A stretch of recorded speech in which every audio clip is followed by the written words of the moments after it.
Jones on the keep. And Daniel Jones showing his legs, showing his speed, and Jones into the end zone for the touchdown.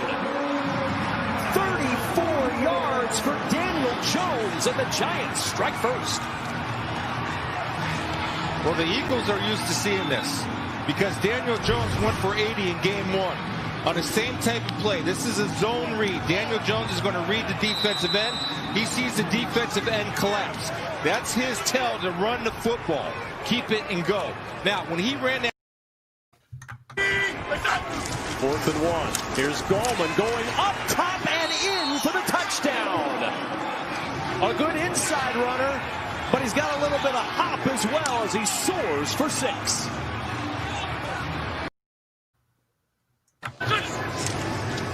Boston Scott on first down. There's a crease, and Boston Scott with some speed. Down the sideline, trying to outrace Logan Ryan. He'll step through the tackle, and he will score. 56 yards for Boston Scott. And the Eagles strike quickly in the 3rd.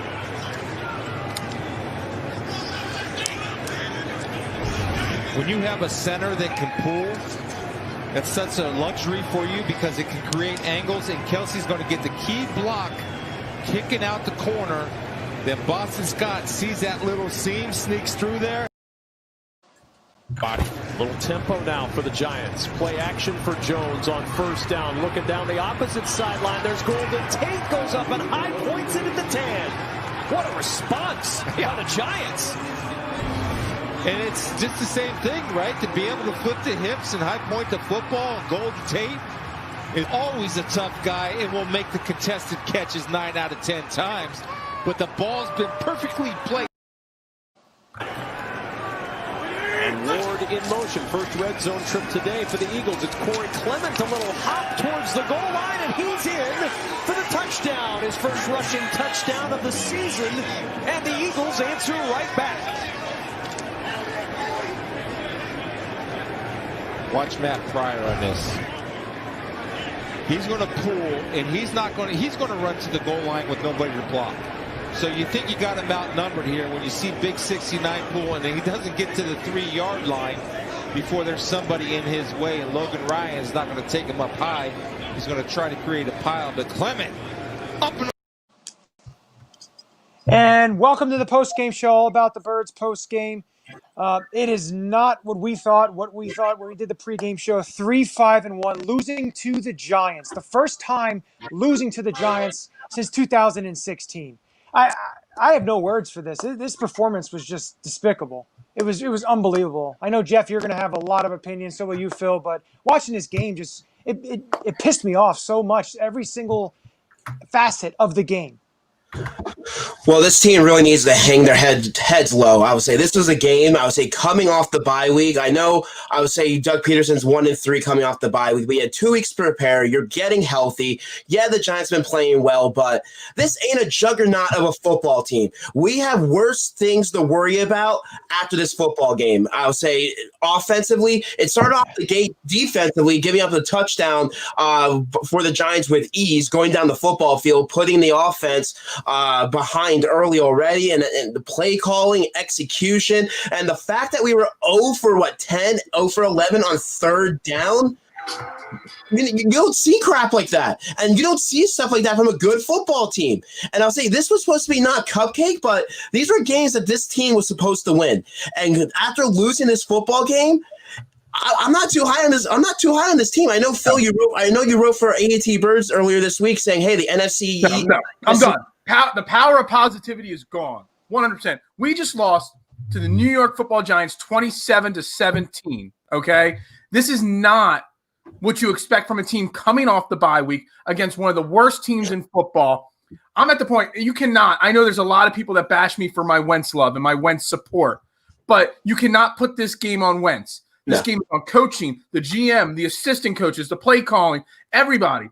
Right now, I know it's not Overreaction Monday, but I'm going to have my Overreaction Monday comment right now. The entire front office and coaching staff is gone, in my opinion. I can't take any of them. Doug Peterson, the Super Bowl leash is done for me. Jim Schwartz, he was gone in my book months ago. He's awful. He needs to go. Howie Roseman has put, everybody's like, oh, we got rid of Ronald Darby and Sidney Jones and Rasul Douglas. Well, Vontae Maddox and, Nicole Roby-Coleman stink. This team is just flushed with issues. The whole entire coaching and front office, they're dead to me. They're done. I want nothing to do with any of them. I am so fed up because you had a full 2 weeks to prepare for this game, and they actually came out as flat as humanly possible in this game. And I don't know what else to say other than we can get into all the finer points of it, but how anybody can support or put one piece of positive vibe towards a single coach or front office personnel on this team is beyond me. The other thing is the undiscipline. All the stupid penalties. Well, that's just what I said. All that I just said. Yeah, it's ridiculous. Undiscipline. You can't just say, well, the other thing. That is the thing. That is the coaching staff. The lack of discipline is because of the coaching staff. Yeah, 100%. It's on them. Now. I'm done on them.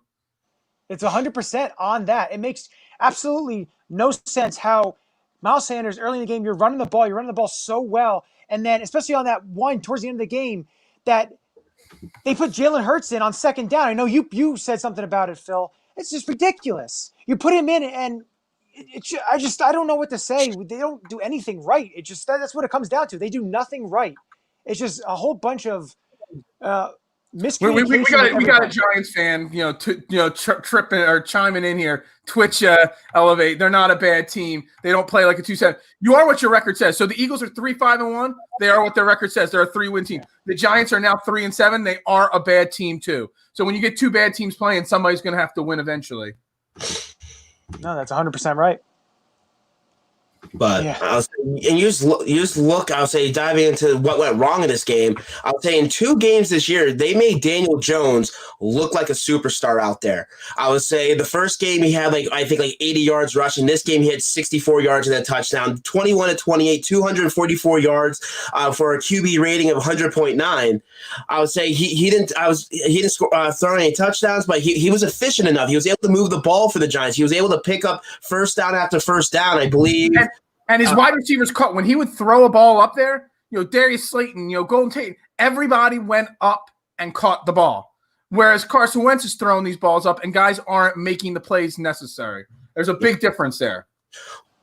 Yeah, and I'll say I don't know. There were a few throws on Carson. I'll say he threw a little bit too high, but again, Carson's throwing poorly because of the offensive line. What's the excuse for the defense? Letting Donald or whatever his name Jones, Donnie Dimes, throw darts all over the place. That defense, you cannot let a quarterback like Dan Jones play the way he did. Sorry, I can't even remember his name because I'm so pissed off right now. I can't get his first name out right. Dude, that defense was one of the – I know we've had a lot of bad performances from Jim Schwartz defenses over the year. In my opinion, I know we only gave up 27 points.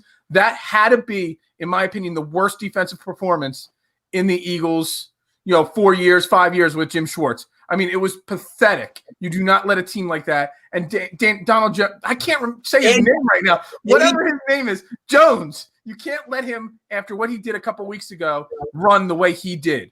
And he would have had another touchdown if it wasn't called back on the penalty. Well, that's the one thing that this defense has continued to struggle with, and once again, it's on Jim Schwartz and his defensive coaching staff not game planning or finding a way in game to adjust and control the mobile quarterback. I'll say Daniel Jones ain't Lamar Jackson. He's not a guy that's going to break free, but when he's on the run, they've lost containment quite a bit on him, and it's just something with this defense. They don't have the awareness to pick up on these misdirections and these cute little plays that opposing teams are coming up with. You see it week in and week out. You would think Jim Schwartz watching game tape would see some of the stuff that your defense is lacking and falling for, and he continues not to adjust. And I say, like you said, Phil, it's on the defense, but overall, this game was a complete team loss. Offensively, you're not going to win football games. Scoring 3 points in the first half or however many it was? Yeah, 3 points. Not good. Yeah, especially against an inferior team like the Giants, who I'm not gonna discredit who our Giants fan that's on here. The Giants have been playing well of late the last couple of weeks, but like you said, their record are who they are. And coming to this game, they were a 2-7 football team. If this was any other division in football, they wouldn't be talking about sniffing the playoffs. Now after this win, they're right back in the thick of the playoffs in the NFC East race. Because I would say honestly, over the next 5 weeks, which we'll dive in over the next few weeks, the Eagles have a brutal schedule, like we keep on bringing up. And granted, I understand the rest of the NFC East. Do you really think they're going to win 5 of their last 8 games, or for the Giants now 4 of their last 7, or whatever it's going to be, possibly to win the division?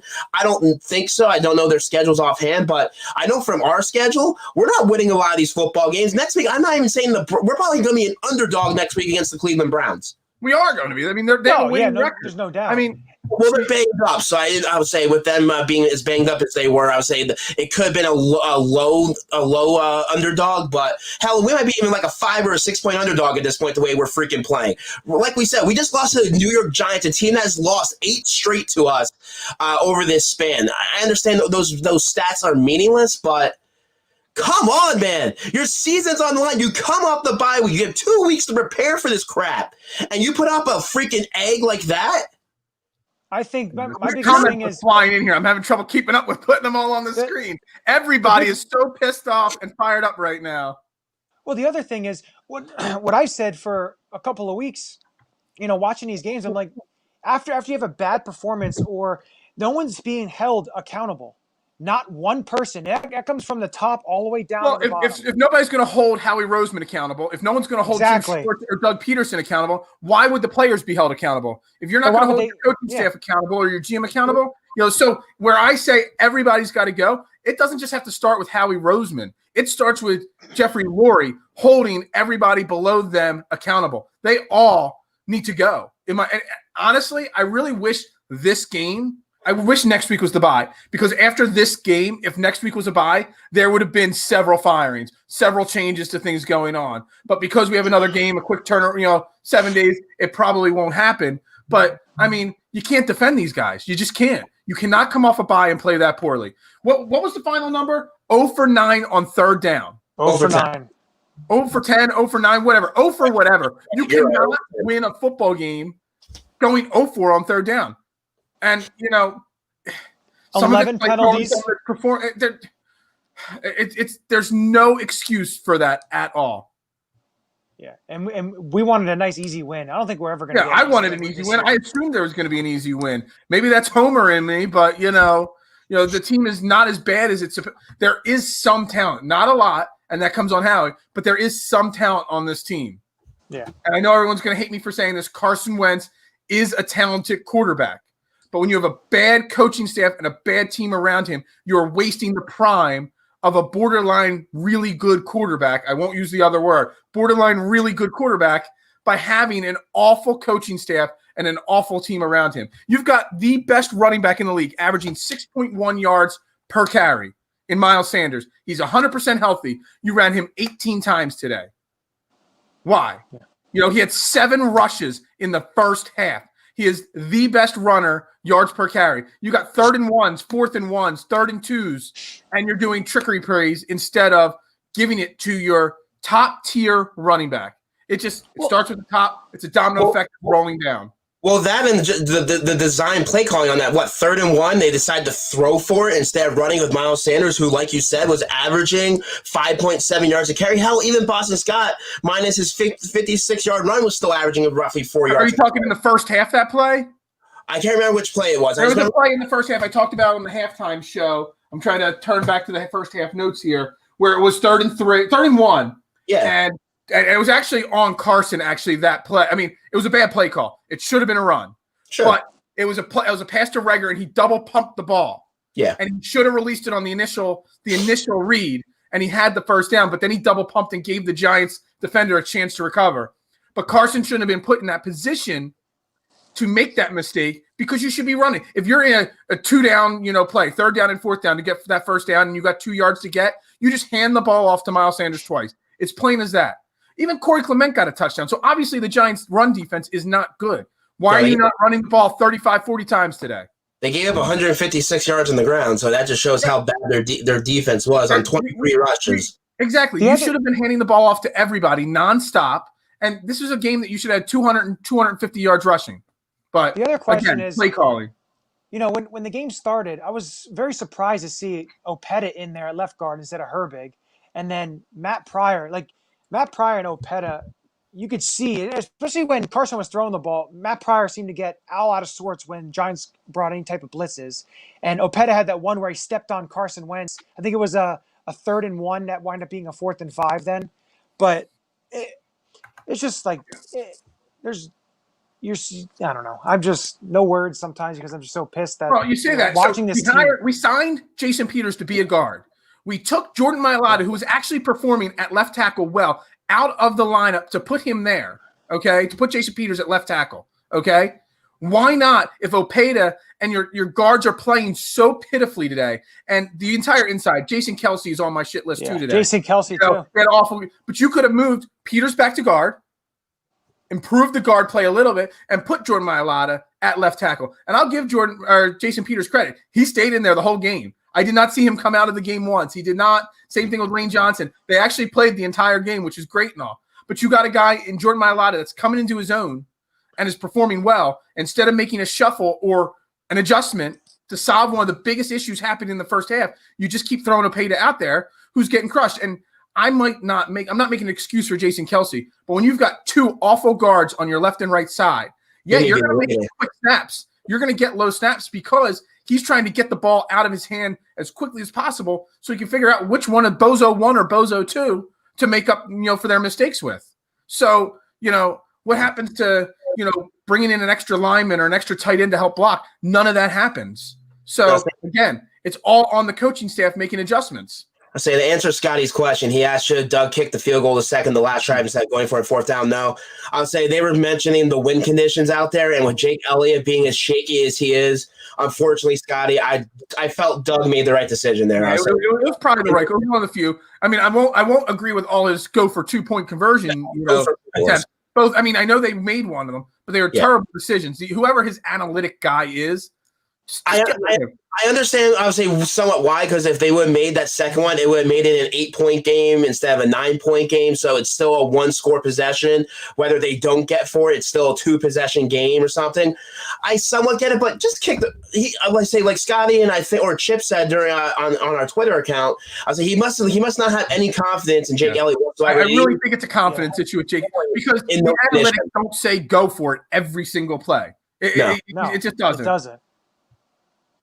But I was looking. Do they expand the play calling when Jalen Hurts is off the field? When you're down in a game, you don't run random Jalen Hurts plays. I was all for giving him a bigger package, but because the coaching staff cannot call the right plays, you just need to keep him on the bench. As Derek Gunn said, let him sit there and learn this year. I don't know what you guys think. I agree with what Derek Gunn said 100%. I agree with D-Gun, and I'll say it's becoming too predictable when it's Jalen Hurts in there. It's either a running back dive or Hurts is running with it. There is no misdirection or trickery when it comes to Jalen Hurts out there for him to actually throw the football. I think he's maybe attempted 1 pass the entire season in the limited amount of play twice. He's got 2 passes for 18 yards passing. Yeah, which they said it late in the game. That's the only why I'm not that good with the stats. They just said it, so I remember that one. That, I'll say, it just kills the momentum. I'll say that one drive. I'll say they were somewhat driving. They bring him in on 2nd down. He fumbles the play or whatever the hell happened there. And I'll say they ended up for no gain. Makes it another 3rd and long, and they end up freaking punting. So I'll say you do that kind of stuff when you're leading the football game. Or I know in weeks past, Doug has put Hurts in there to try to comment right here. They don't have to keep Wentz on the field. Drew Brees comes off the field, and I'm not comparing Hurts to Tyson Hill because they're different players. Hurts actually has potential to be a quarterback in the NFL. Hill does not, in my opinion. You don't need to have Wentz taking up one of the 11 spots. You could bring in another blocker, another wide receiver threat, another running back. So, because Doug's doing nothing out of the ordinary to really trick opposing defenses. Defenses know what he is planning on doing. Every once in a while, they do that little back and forth, like laterals and all that. But you see every team runs some form of misdirection, whether it's wide receivers coming back and forth, shovel passes. It's what the Rams beat us with, misdirection. They didn't actually run anything but a very basic offense, but the misdirection confuses defenses. And there's no misdirection run whatsoever on any play ever this whole season. Well, the other problem looks like Jeff's daughter must be on the keyboard. I don't know who's typing that. Or she's typing up some code to shut us off the internet or something like that I don't know. Probably. Okay. But no, just I don't understand any of it. What they're doing makes absolutely no sense. And even look at the last 3 years, the first 9 games of the season. 2008 they were 4-5, 2019 5-4, they wind up being 5-7 to go on that run. In 2020 3-5-1. So it's not just 1 year. It's happened the last 3 years. They're just not playing they're playing under what all the expectations are. They're just basically maybe they're just too high. Maybe they're just not that good of a team. They aren't. They're not a good team. That's so exactly. Brad brings up here, frustrating defense let us down. I've got 2 names circled and written down as my biggest disappointments on the defense today. McLeod and Alex Singleton. Who are your most – Singleton missed a bunch of tackles in the run game. McLeod is not good enough to be a number 1 safety on a team. He was great next to Malcolm Jenkins. So I don't know if you guys agree. Is those the biggest disappointments, or do you have somebody else that stood out as a disappointment today? Because there's a couple others, but they're my biggest. One thing that stood out for me on the second Gallman touchdown run, I don't know if you guys saw it. Did you see the center absolutely pile drive Javon Hargrave? He literally pushed him halfway into the end zone. It's just, you give this guy $39 million. He's not playing well. Done? What has he done? Exactly. I don't know if he's in the stat box tonight. I don't know if he got a tackle or not, but he does have 3 games with 0 stats. So I don't know if he made it tonight or not, but yeah. I think they gave him like half a sack or half a tackle for loss. So he's in the box score today. So with him and Fletcher Cox. So on that one sacker play, I think. Let me check. Hargrave. There was another play. 3 tackles, half a sack. Okay, so he did good. There was another play on defense that won't come up because the play got called back on a penalty. Sorry. The Jones touchdown. The Jones touchdown run. If you watch it back, Jalen Mills is running parallel with Daniel Jones into the end zone. It's like he's in a foot race with Daniel Jones who can get to the end zone first. Instead of trying to come at Daniel Jones, he literally, if you rewatch that play, he didn't even try to take an angle. They were literally running parallel to each other into the end zone. It wasn't like anybody – there was a guy there maybe in the way, but it wasn't like a blocker like actually blocking him. He was just running parallel. And that irked me because Jalen Mills, Avonte Maddox, Coleman, they all had bad games as well today. Even Slay made a few mistakes, but Slay was your best option out of that secondary and all. But still – besides the way that secondary was getting torched, I would say they weren't getting. I think it was Vontae Maddox on the Golden Tate touchdown. He just did not get in good position. I think Roby Coleman, I would say he had a misdesign or mishandled a couple of plays. So overall, that secondary is just not playing well. Like I said, Daniel. Where's Kayvon Wallace? If everybody's playing so bad, as PND Tone 3 says, why isn't Kayvon Wallace out there? Can he be any worse? Your secondary just got torched by Daniel. I said it right, Daniel Jones, and you got a rookie like Kayvon Wallace who has potential. Throw him out there. Where was Cravion LeBonc's had some bad games. I didn't see him on the field till late in the fourth quarter there. So it's bad adjustments from Jim Schwartz on the defense. And the thing is, a guy like T.Y. McGill played better than the other 3 defensive tackles. I mean, I didn't really see him until the last play when the game was already over. So. Well, no, he made a play before that too. But no, it's just At that point, the game's over. So the game was over at that point. So he made another play earlier. Points. But no, I say he hit 2 tackles. That's all he had. TJ. Any other guys on defense that stood out that were disappointing to you? Before we get to the offense, because we got this guy making jokes already. Who's that? No, he's a follower of mine on Twitter.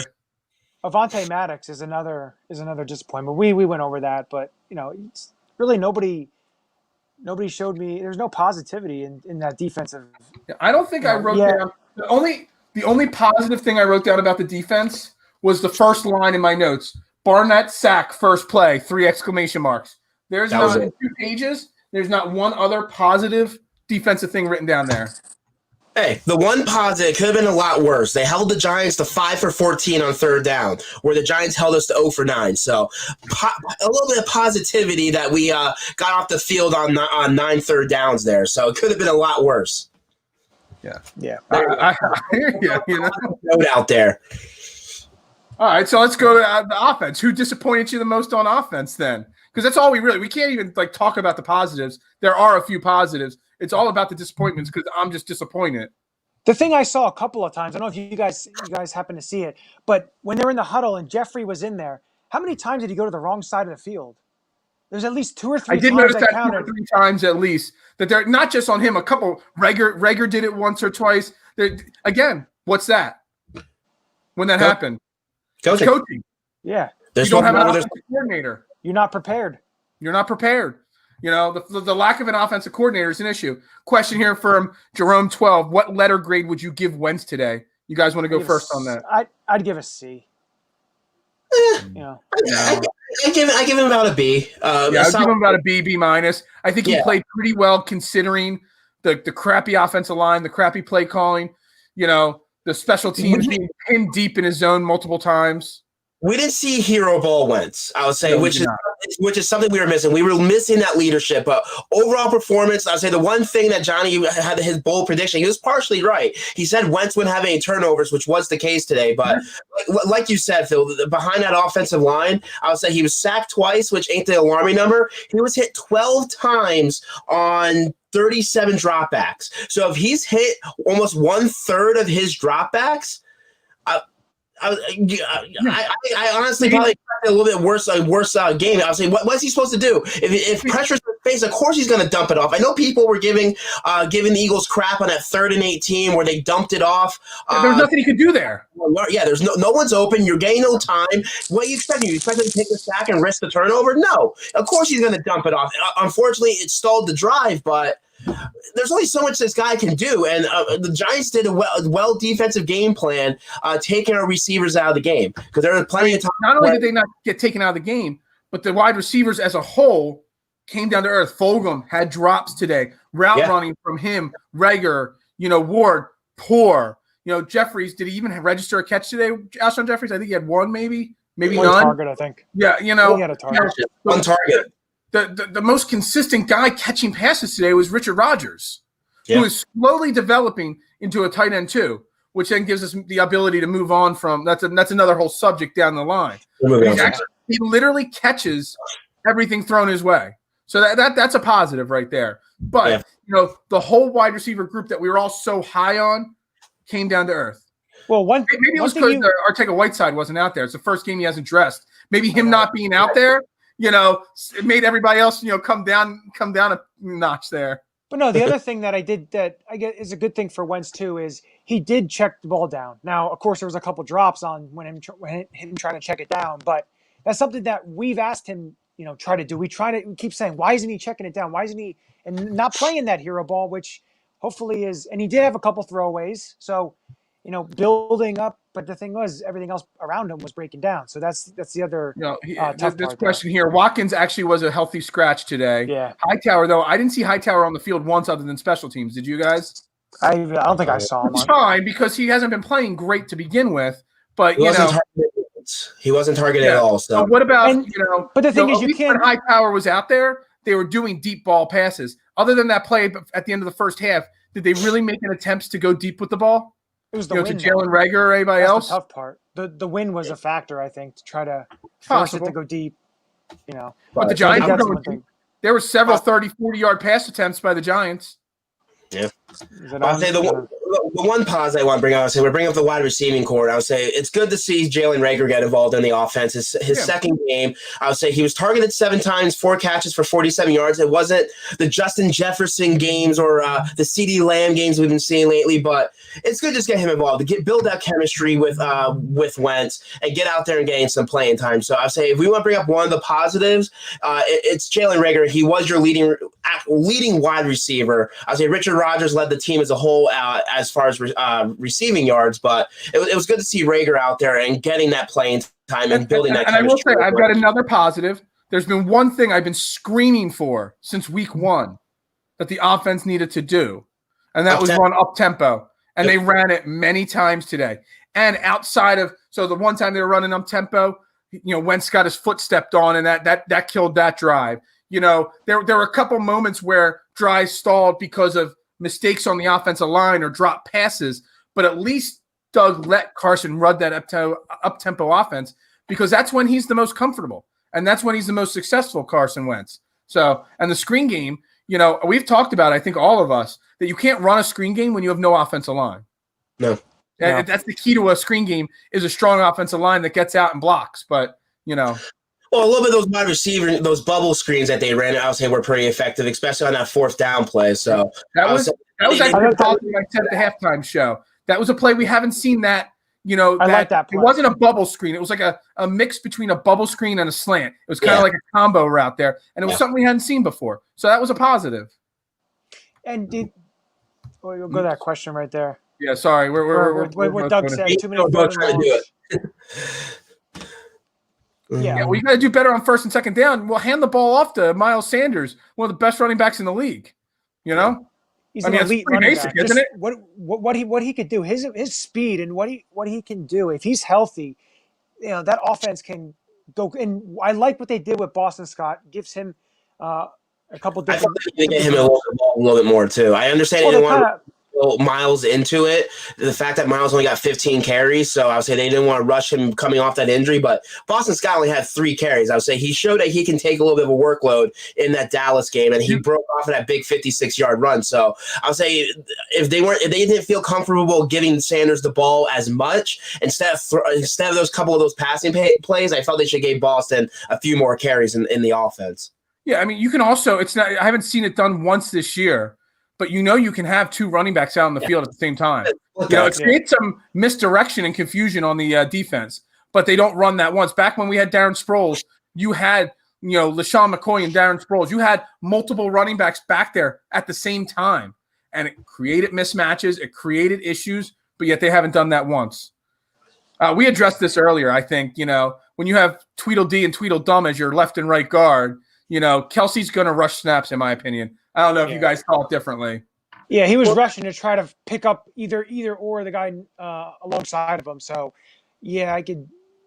Well, he's just a declining older offensive line. You have to remember, this dude's 33 years old. He's been contemplating retirement the last couple of seasons. So I would say it does help when you have all-pro guards on either side. You normally with Brandon Brooks. And when they were possibly had Peters on that side, but like you said, I would say you're only good as the guy next to you, and I feel Kelsey's a little bit overwhelmed trying to take on too much because, like you said, Phil, he's rushing his snaps and he's trying to pick up the slack from the other two because they haven't shown that they can handle their assignments. I would say there's too many times you saw a lot of miscommunication along that offensive line where they were missing assignments, they were missing free blitzers, they weren't picking up the pass rushers. So, and even the run game, I would say a lot of those runs were outside runs that they were getting. Besides, I think the Boston Scott run that broke up the middle, but they weren't opening a lot of holes in that interior offensive line. So I would say Kelsey had his work held out for him, but working with those two against this Giants front 4. And just looking, because I know you said something about the Giants and who they have coming up. I think they have a bye this week, and then it's Cincinnati, Seattle, Arizona, Cleveland, Baltimore, Dallas. So if just as tough as hell, this division might be won by 4 games. So all we got to do is win one more game, and we might win this division. That's sad. And it's true because Washington still has Pittsburgh, San Francisco, Seattle, Carolina, who's not the best left on their schedule, and Dallas still has Minnesota and Baltimore. So you're right. You may win this division with 4 or 5 wins, which is pretty sad. But can you actually find? So you say 4 to 5. I can't look at this schedule and find for sure 2 wins. If you're going to play this bad against the New York Football Giants, if you're going to play this bad, you're not going to win a game. You're not going to win another game. You might as well be, looking for a top 5 pick. I know Jeff has said that a few times, on shows past, that you might as well just, hope for the good, draft pick. And I don't have any confidence in Howie making a good draft pick. But you know what? At this point, what good is having hope doing? What? I was going to say, you have a little bit better chance hitting on a higher pick than you would do in the late 20s or trading out of that first round selection. So I was saying, like I said in the past, I don't hope they miss the playoffs, but I keep on saying this ain't a Super Bowl contending team. Hell, this ain't even a playoff contending team. If this was any other division, we're not talking playoffs, but the fact that everyone in this division is horrible, and we have the best quarterback amongst the rest of the NFC East, which is sad at the moment, I'll say, but the Giants are right back in the thick of things. They're a game and a half out. They split the season with us. Washington, I understand they have a tough schedule, but they still have 2 divisional matchups. They have the Cowboys, 11-26, and then they have us in the final week of the year. So they're not out of it. The Cowboys aren't out of it yet. I'll say they were playing good ball last week against the Steelers. They were on a bye this week, but this division is up for grabs. I know we kept on talking and joking, like, look, this division, I would say the Eagles should win this division with ease, even if they only win their last 3 or their 3 NFC East games. That's not the case anymore. This schedule is brutal, and we just prove that there's no guaranteed win or even an easy win on this schedule. The fact that we lost to the New York Giants today. Yeah. I mean, well, that's this year. That's 2020. Because look at the Packers and the Jaguars were close to the end. Yeah. So it's again, like I said, the NFC is wide open. The Jags put a scare into the Packers today. There goes our -13 spread for me and you, Phil. Yeah, no, it was 24-20 that game. Yeah, it was a close game. Washington lost to the Lions 30-27. The Lions are terrible. The Cleveland Browns, also terrible at 6-3 now, beat the Texans 10-7. 10-7. So there are so many bad teams or teams playing badly. The only game that played out as expected was the Buccaneers winning by 23 over the Panthers today, 46-23. Outside of that, everything else is as expected. Wide open. Yeah, and I just don't like looking the rest of this year. I know I've been optimistic picking the Eagles to win. I really can't pick them to win any of these remaining games at all. With the last 3 weeks of what we saw them on the field, they showed you they're not good. And the teams they have coming in, I understand they've struggled. The NFC is not as tough as conference as the records may show with some of these teams, but they're a whole hell of a lot better than this Eagles team. This Eagles team is not showing you anything. Well, then, just look at their 3 victories. I would say the victory against the 49ers, against Mullins, a backup quarterback, and they were completely depleted with injuries, and they escaped with that with a miraculous catch by Travis Fulgham. They beat the New York Giants on a miracle fourth-quarter comeback, the win that game in game-winning fashion. And then they beat the Dallas Cowboys, who were on their third, fourth-string quarterback, who's not even on the roster anymore. This ain't a good football team. If anyone thinks that this Eagles team is a good football team and they're going to make some type of deep playoff run, please go institutionalize yourself because you're absolutely freaking nuts. This team is absolutely garbage, offensively, defensively, hell, even the special teams, we can't rely on Jake Elliott. There we go. I love it. I thought I was the only one being spazzy today. No. Being spazzy, too. I like it. So I would say if they make the playoffs, I don't care who we're playing, we're getting probably blown out. I don't care who it is. This team is in shambles. I mean, here we go. He should not be throwing the ball 37 times against a defense that gave up 150 yards on the few carries we had. It's mind-boggling. Fire somebody.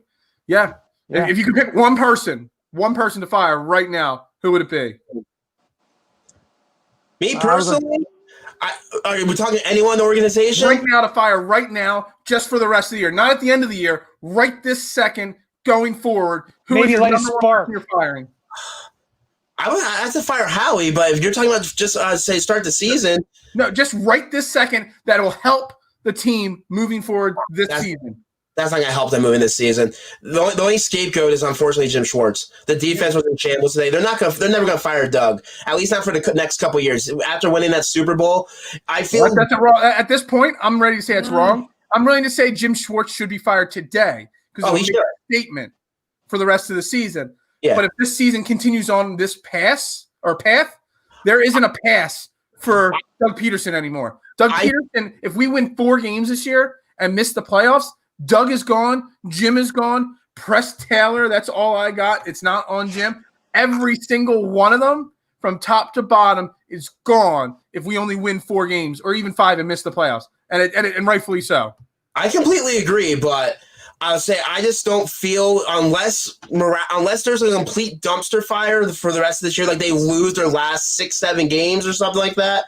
I don't see them. I don't see them moving on from Doug. They might have the conversation, but with Wentz being tied for at least till next year, I feel Wentz has gone before that. And I'll say you bring a new head coach, they're gonna want their own quarterback. So if they feel they can't work with Wentz, they're not gonna bring a new coach in unless it's gonna be a 1-year thing. And they're gonna tell the coach, hey, we're gonna move on from Wentz after this year, and then you can decide who you want your head coach or your quarterback to be in the future. But I don't know.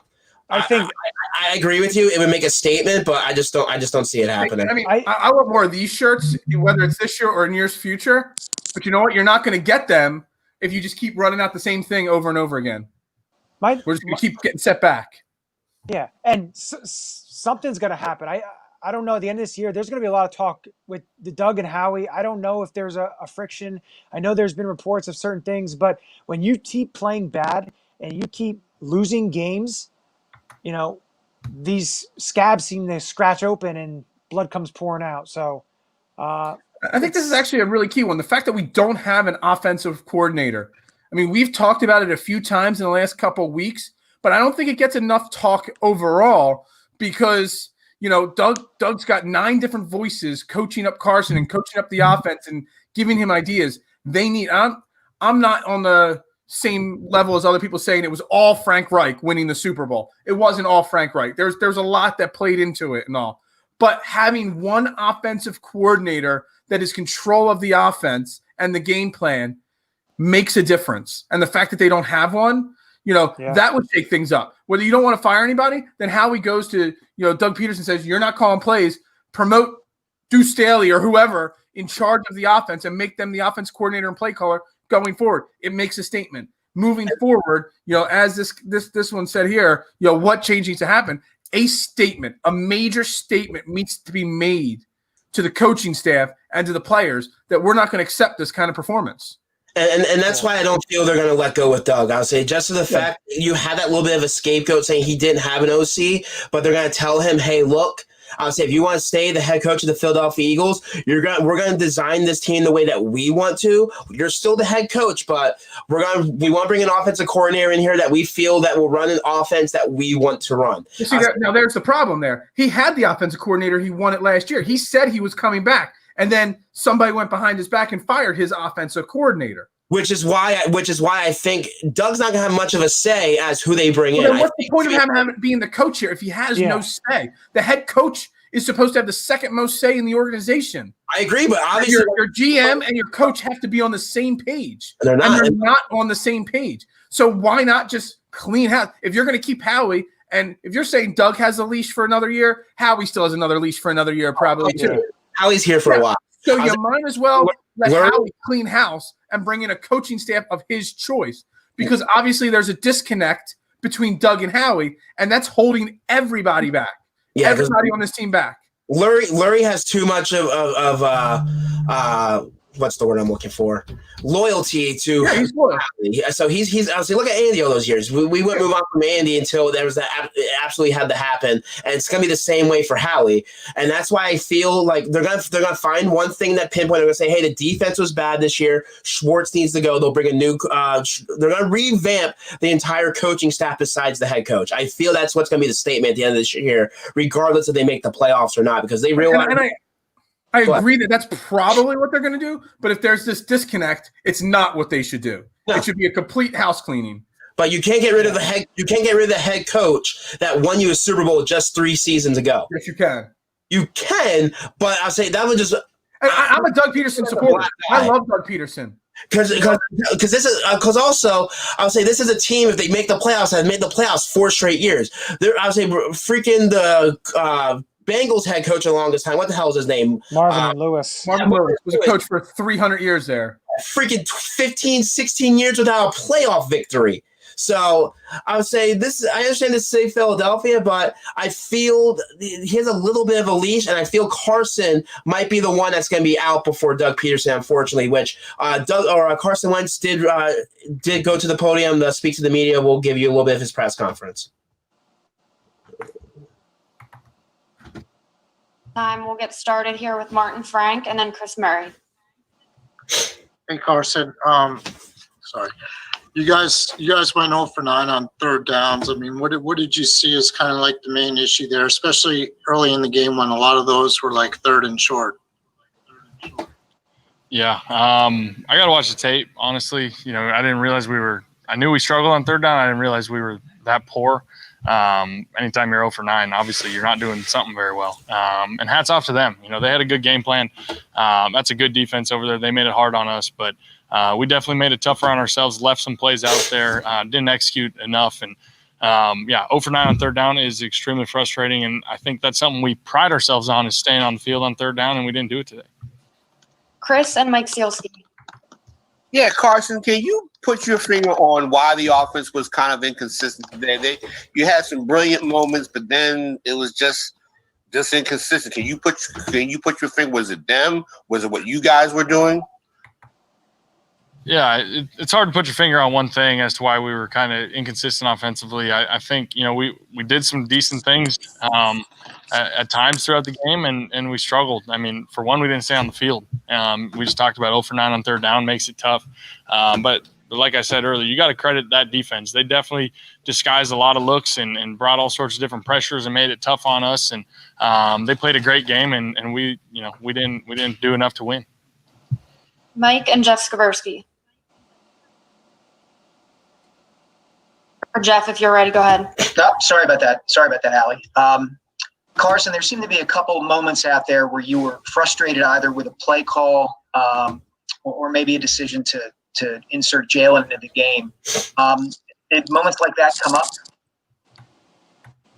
No, I don't. I think Coach called a really good game, and I felt good about it. I was just frustrated that we weren't executing. I think that defense made it tough on us today, and we got frustrated. I got frustrated just a couple 3-and-outs and not converting some situations that we knew we could have.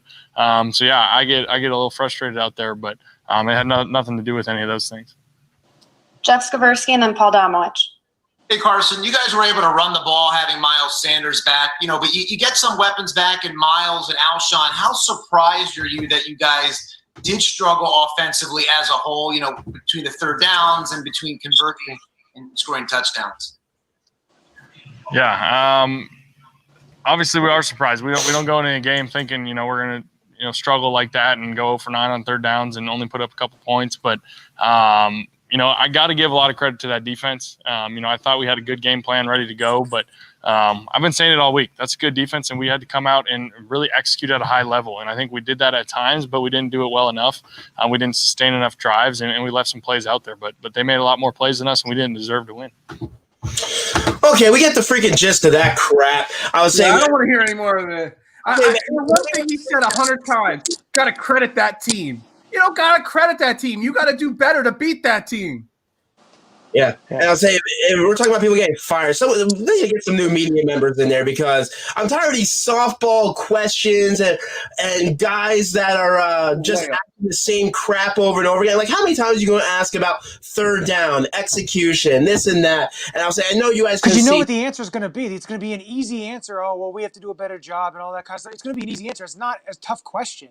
They're not giving them the hard questions. Well, I would say I understand that they need. I would say the point of this game was the offensive lacked execution, and I would say the 0 for 9 on third down. So obviously that's the big story coming out of this football game on why they lost, and I get that, but attack it a little bit more. Just don't say what was the reason behind it, because it's too broad. And then of course we get the broad answer. And that's the thing that's annoying me. I try to bring up with D Gunn. I say you get no real answers from Doug. You get no answers from Carson. And like he said, this team has no identity. You don't know what this 2020 Eagles team is. And I think we lost Phil. I don't know what happened to him. But Phil's power went out. So snap. we can wrap this post-game show up. Yeah, if we want to, but I would say the moral of the story is this team sucks. We don't know what the rest of this season's going to be, and we have if we make the playoffs, we're not going far, Philadelphia. I don't know what the hell to tell you. I'm not trying to be a negative Eagles fan. And I know everyone Eagles fans hate the term realist, but you have to realize what this football team is. You need to realize they are not that good. Oh, here comes the beard of knowledge back. Yeah, I'm back in here. A little power outage here in southern Chester County. Damn, I was saying, yeah, you're all dark. Yeah, there's no lights on in here, so I don't know. Oh, there you go. Oh, the power just came back on. Yeah, how about that? But I was saying, Johnny, I was just saying, people need to realize this team ain't that good. I would say we have 7 weeks of football left. If they make the playoffs, great. If not, just look forward to April. I was saying, hopefully Howie in the front office makes the right decision when it comes to the draft. Hopefully they make the right moves in this offseason to revamp this coaching staff and revamp this football team, because they have a lot of crappy players on this team, a lot of crappy coaches, and they have no cap space. So they need to work Jeffrey Lurie and his team, they need to work some freaking magic this offseason. And it's sad to say, we're week 10, and we're looking forward to the offseason. You already know this team I'm sorry, this team ain't going far, unfortunately. No, and they have to, they have to play a complete football game, which we haven't seen all season long. And I don't know when the last time we saw them play a full football game. And the thing is, what you're saying is absolutely right, Jeff. People have to realize this team just isn't very good, and what's going to make the change and what's going to happen to make them better, they have to get better players. They're going to have to get a better coaching scheme. They have to have an identity, which is what Phil has said. The team lacks an identity. So there's a lot of things that need to happen. Well, yeah, because the last 7 games of this season. Because I'm tired going into the offseason. I'm tired, I would say, of just making the playoffs. Your goal as a football team isn't just to make the playoffs. Your goal is to the freaking Super Bowl, and this team is not rostered enough to make that Super Bowl run. And for them to make the one thing I know a lot of Philadelphia fans are worried about, if they make the playoffs for the 4th straight year, what changes are we going to see, or they're not going to make any changes. And I understand why some fans don't want them to make the playoffs because of that reason, because hopefully Jeffrey Lurie understands and gets in Howie Roseman's face like, hey, we make the playoffs, but that's still not good enough. We won another Super Bowl. And I know at the time, hindsight's 2020, and I know there was a lot of fans like saying, oh, hey, whatever. If we win a Super Bowl, I don't care if we don't win the Super Bowl for the next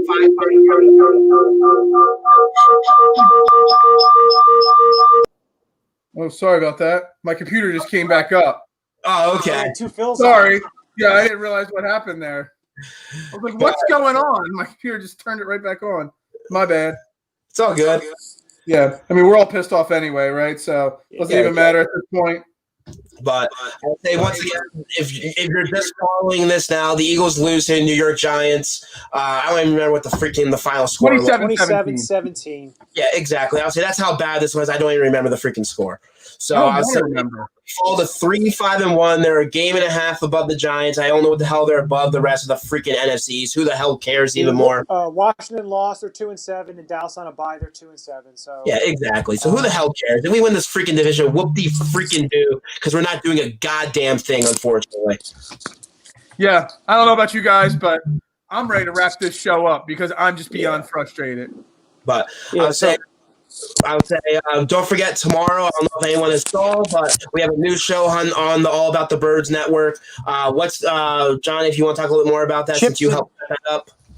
Yep. So Chip is going to have one of our All About the Birds writers, Chips and Dish. It's called. It's going to go talk about the Eagles, Sixers, Flyers.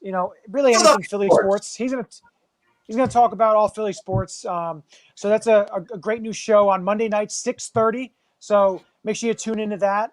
And if anybody out there is interested in doing a show or being a part of the team, send any one of us a message, and we'll tell you what you got to do to be a part of the team. Chip's been doing a great job. All of our writers have been doing a great job, putting out content on our website. But, if you're interested in being part of this team, this growing team, just send us a message, and we'll talk with you about it. Just to answer Nick's question, they do not have talent on this football team. I'm sorry that you're wearing a little bit of the rose-colored glasses a little bit. They have a few pieces, but this team is not assembled to win a Super Bowl, and it doesn't matter if they have them in the right position. Because no matter how many times we have linebackers or different linebackers or offensive linemen out there, it doesn't freaking matter. These players are just absolutely garbage, and they shouldn't even be on a football team for most of these guys. So I'm sorry, Nick. Yeah, sorry, Nick, you're wrong. Come on, my buddies. But we'll be back on Wednesday, 9:15, to break down the Cleveland Browns versus the Eagles game, that preview show. So we'll be back live on all the Facebook, Twitter, YouTube to break it down. I want to thank Last Out Media. Yeah, at Last Out Media, at Heat Ratio Sports, and at Athletes Hub. And thank all the listeners, all the people commenting, all the people giving us support. We appreciate it. You can follow all of us. Phil at Beard of Knowledge. Phil finally got his Beard of Knowledge shirt dropped on the website, so make sure you go check that out. And you can follow Jeff at Jeff Warner NFL. Follow myself at JohnnyU9322. Sucky Sunday, Eagles losing 27-17, but we'll be back on Wednesday. And don't forget to check out Chip's show tomorrow night, 6:30. But with that, we usually end it. Go Birds. Yeah, go Birds. Go Birds.